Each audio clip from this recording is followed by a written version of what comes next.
శ్రీ వాహిని media ప్రేక్షకులకు ఆయుర్వేదంతో ఆరోగ్యం కోరుకునే మహాశయులకు నా నమస్కారం. మేము గత 80 సంవత్సరముల నుండి దీర్ఘకాలిక రోగాలకు వనమూలికలతో ఆయుర్వేద వైద్య విధానంతో నివారణ చేస్తూ ఉన్నాము. ఈరోజు ఈ వీడియోలో మానని పుండ్లు అంటే వ్రణాలు మానని వ్రణం అంటే మీరు ఏ వైద్య విభాగంలో వెళ్ళినా కూడా ఆ పుండు మానడం లేదు. ఇలాంటి మానని పుండ్లు మా దగ్గరకు వచ్చినటువంటివి 3 రకాలు. అందులో ఒకటి రాచపుండు. వీటి రాచపుండులో ఎన్నో రకాలు. సంకదలగడ్డ, ఇక్కడ వస్తే ఆ పుండు సంకదలగడ్డ, ఇక్కడ వస్తే గండమాల, ఇక్కడ పక్క వస్తే డవలకం, ఇట్లా అనేక పేర్లతో ఆ శరీర భాగంలో వచ్చే పుండుని బట్టి దాని పేరు మారుతూ పోయింది. కానీ అన్ని రాచపుండ్ల కిందికే వస్తున్నాయి. కారణం ఏమంటే ఈ పుండు వల్ల మనిషి బాధపడమే కాక మరణానికి రోజు రోజుకి దగ్గర అవుతూ ఉంటారు. రెండవ రకమైన పుండ్లు ఏమంటే మనకు ఏదో తగులో ఏదో గీసుకొనో లేదా గుచ్చుకొనో ఒక చిన్న పుండు మాదిరిగా తయారయ్యి తర్వాత అది ఒక పెద్ద వ్రణంగా మారిపోయి అది మనకు ఎంతో బాధ పెడుతూ ఇబ్బంది పెడుతూ చివరికి మనం దాన్ని మాన్పలేక ఆ భాగాన్ని శరీరంలోని ఆ భాగాన్నే కోసి తీయాల్సిన పరిస్థితి వచ్చేటువంటి కొన్ని పుండ్లు ఉన్నాయి.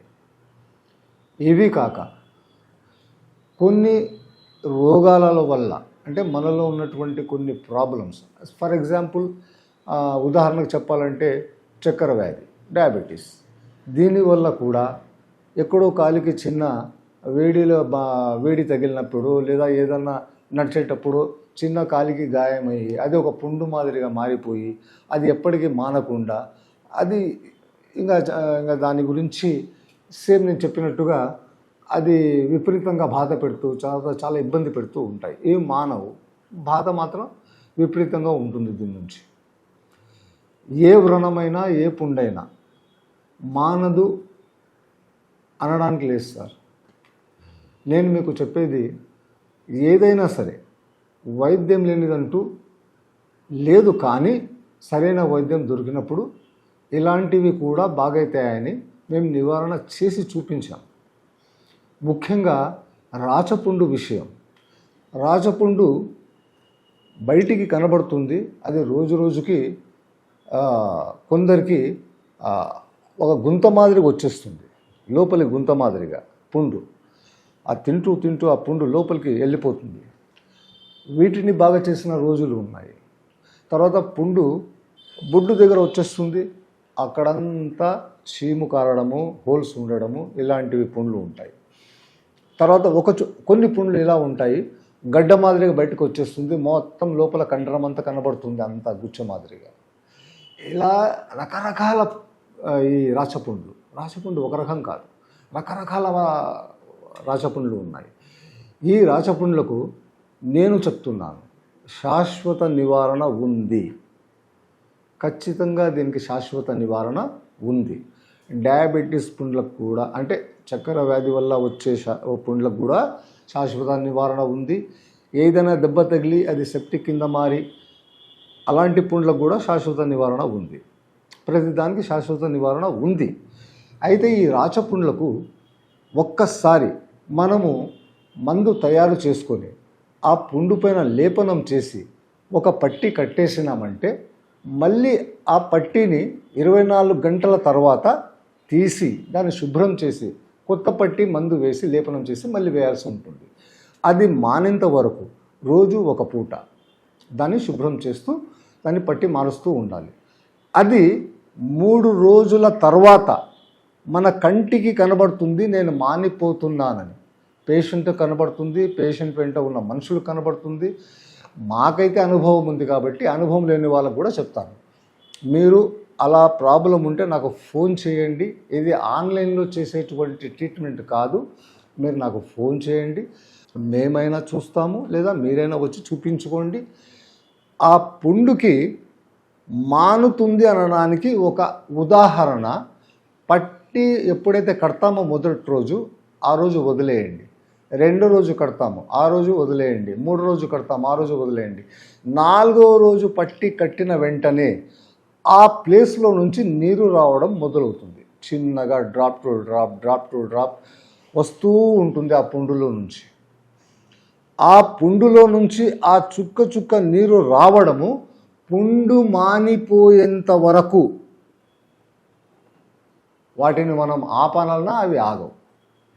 ఆ పుండు ఎప్పుడైతే అందులో నుంచి ఆ చెడు క్రిములు ఆ రక్తంలో నుంచి అది బయటికి ఫిల్టరేట్ అయ్యి బయటికి వచ్చేస్తాయో, ఇక్కడ లోపల బాడీలో రక్తం శుభ్రపరచబడుతుందో, ఎప్పుడైతే పుండు మానిపోతూ వస్తుందో ఆ కారడాలు అనేటివి వాటంతకడే స్టాప్ అయిపోతాయి, బంద్ అయిపోతాయి. ఆ చుక్కలు నీరు రావడం బంద్ అయిపోతుంది. పుండు అప్పటికే మానిపోతుంది. ఇంకా అది మరి ఇంకొకసారి పుండు కింద మారదు. ఇది గుర్తుపెట్టుకోండి. ఆ పుండు మరి ఒకసారి పుండు కింద మళ్ళీ రాదు. ఇది ఒక శాశ్వత నివారణ. చేశాము. 10 సంవత్సరముల ముందు చేసినాము, 8 సంవత్సరాల ముందు చేశాము, 2 సంవత్సరాల ముందు చేశాము. కానీ ఇంతవరకు ఆ పుండు బాగైన తర్వాత మరి అక్కడ పుండు వచ్చింది అన్నది ఇంతవరకు రికార్డు లేదు. కాబట్టి నేను చెప్తున్నాను, అది ఫంగస్ ఇన్ఫెక్ట్ అయి ఉన్న పుండు కూడా. ఫంగస్ ఇన్ఫెక్ట్ ఒకసారి పుండుకు అయిపోయిందంటే ఏ వైద్యులైనా సరే వాటిని పక్కకు పెట్టేస్తారు. ఇది ఇక నయము కాదు అని పక్కకు పెట్టేస్తారు. నేను చెప్తున్నాను, అది నయం అవుతుంది. అయితే 3 రోజుల పట్టి కట్టిన తర్వాత 4వ రోజు మీ కంటికి కనబడుతుంది. ఆ విధంగా నీరు వస్తే అది మానిపోతుంది. ఒకవేళ ఆ నీరు రాలేదనుకోండి, అది మానదనే కదా. ఆ నీరు వచ్చిందంటే నా మాట నిజమైంది. ఆ నీరు వస్తుంది అంటే అది మానుతుంది. ఆ నీరు రాలేదనుకోండి, అది మానదు. ఇందులో పెద్దగా ఇబ్బంది ఏం లేదు. అయితే ఇది మా దగ్గరకు వస్తే మేము చేసే విధానం చెప్పాను. ఇది ఆఫ్లైన్లో చేసేది అంటే ఒకరికొకరి చూసి చేసే విధానం. కట్టేది ఉంటుంది, రోజు కడిగేది ఉంటుంది, ఇవన్నీ చేసేది ఉంటుంది. కానీ ఇది ఆన్లైన్లో మాత్రం ఈ ట్రీట్మెంట్స్ జరగవు.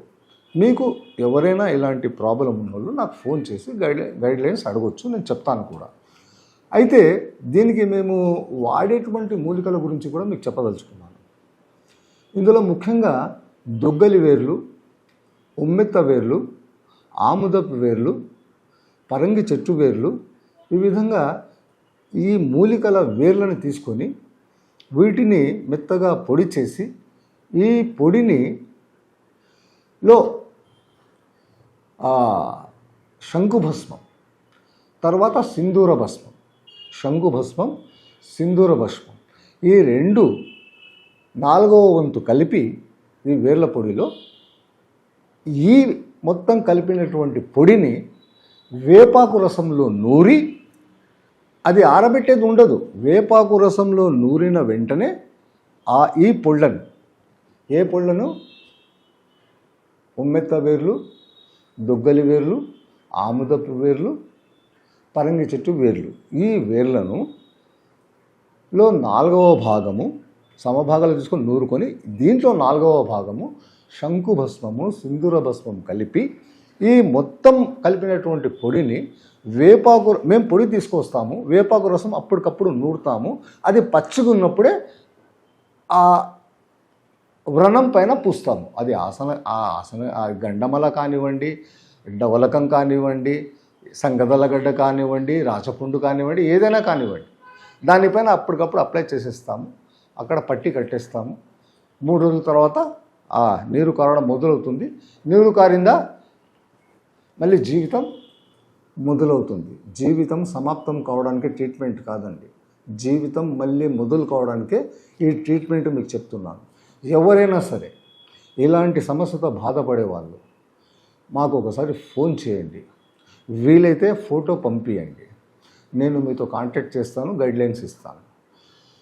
అయితే ఈ వాడే రోజుల్లో మనం ఎలాంటి పరిస్థితుల్లో ఆయుర్వేదం గురించి మీకు తెలిసే ఉంటుంది. కొన్ని పథ్యాలు అయితే పాటించాల్సి ఉంటుంది. ఆ పథ్యాలు కూడా నేను మీతో కలిసినప్పుడు, మీతో మాట్లాడినప్పుడు ఆ వ్రణాన్ని నేను ట్రీట్మెంట్ చేయగలిగితే చేస్తానంటే అప్పుడు మీకు చెప్పగలుగుతాను. పెద్ద విషయం కాదు. మాంసాహారం ఇలాంటివి, వంకాయ గోంగూర లాంటివి వాడకుండా కొంచెం జాగ్రత్త పడాల్సి ఉంటుంది.